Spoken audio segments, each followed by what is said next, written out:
To all of our Cajon Valley team, boy, I sure do miss you. That seems to be the theme everywhere around the district. I miss my students, I miss my teachers, I miss my friends. Our district was well prepared to adjust and respond to the current situation, and you came out to volunteer to make sure all our school meals were immediately available to our students. Thank you for coming out to help with distributing Chromebooks as well, for those students who didn't get to take them home on Friday. Our first priority was making sure all of our students were receiving meals, all of our students had their devices, and all of our students are connected online. Right now, we need your help with the last one. It's important we know which of our employees and students do not have access to reliable internet as soon as possible so that we can identify solutions to get everyone online before we return from spring break on April 20th. We will continue to serve meals with the help of our volunteers during spring break.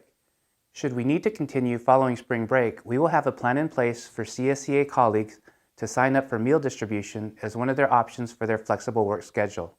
We are working on a plan for all Cajon Valley employees to share the work of serving our community during this time, either on-site with social distancing or from home.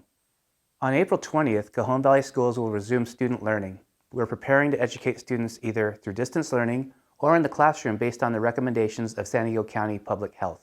Cajon Valley intends to use distance learning until it's safe for our students and staff to return to our schools. Here is the schedule of our planned events all the way through spring break. Last week we invited our PTA, PTO, and SCAC parent leaders to a Zoom meeting to hear from them about their parent communities and their hopes for how the district would respond during this time. I'll share the notes and also the video of that meeting for those of you who are interested. No surprise though, all of us, parents and students included, are missing the human connection in our everyday lives. And I think that's super important to think about as we move forward with distance learning. Our blended and personalized learning initiative that we began almost 7 years ago was designed to allow more time for teachers to connect with students individually or in small groups. We like the phrase, less tech, more human. We have amazing tools and a modern curriculum preparing kids for happiness, healthy relationships, and gainful employment. But the secret sauce to all of this has and always will be you. Your coaching and your relationships with our students will continue to be the focus of our work. This segment I'm about to share with you is from the President of our State Board of Education, Linda Darling-Hammond, and Doctor of Child Psychiatry, Pam Cantor. What the science of learning and development tells us is that we need to create learning environments which allow for strong, long-term relationships for children to become attached to school and to the adults and other children in it.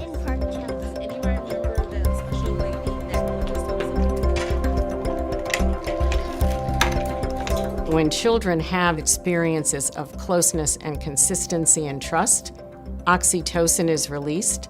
Oxytocin has many, many positive effects on the development of the brain. So when we think about a relationship, we're not just talking about being nice to a child. We're talking about a child having an experience of attunement and trust strong enough to release the hormone oxytocin. Good morning, Ariella. How you doing today? The purpose of the morning greeting is to connect with them and to just make sure that I'm seeing them as humans. Like I'm making that relationship with them, making that bond. I prioritize relationship building because getting to know them is the best part of the job. When I come in the morning, we usually talk about things that are happening in our community.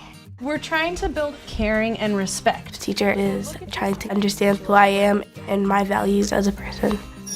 When I have a free 45 minutes or an hour, I think to myself, I could sit down and catch up on grading, or I could go and make connections, whether it's a smile or a joke or a reminder. It validates their presence in the building. Rock it out in the art room.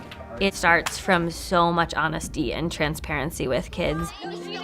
It's really easy to strive to be this like idealized, always ready to go elementary school teacher, and that's not real and that's not human. When people start talking about other things while I'm still giving directions, it feels frustrating for me and I have to take a breath.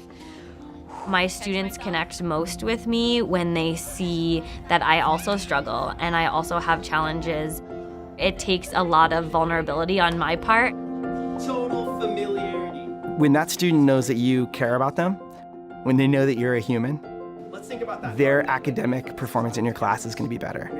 If I'm comfortable around them, then I'm more confident around them, and it's easier to ask questions and things like that. So when you're looking at this graph, what is it that you think happened? Some teachers I don't always get along with the best, so then sometimes I'm like, I can't do it, so I'm just not gonna do it. But when I like the teacher, I want to do their work.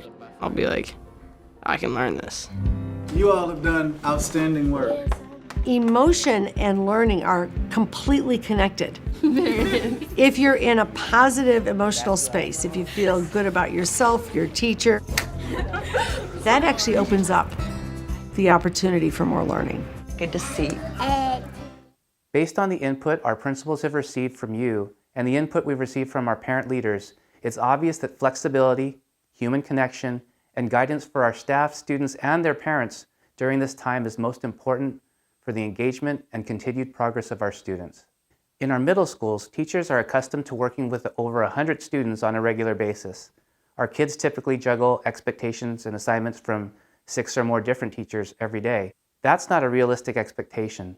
To maximize flexibility and human connection, our Ed Services team is creating e-learning playlists similar to the ones you've been using in your Google Classrooms. We will also be moving to an advisory model, much like we have in place in our elementary schools, where we invest time checking in with our students individually and provide guidance and coaching on their progress. Principals will work with their teams to design a flexible schedule where we all have time for daily direct face-to-face connection with our students and also can be available for office hours where students and parents can call in for real-time help with content or coursework questions.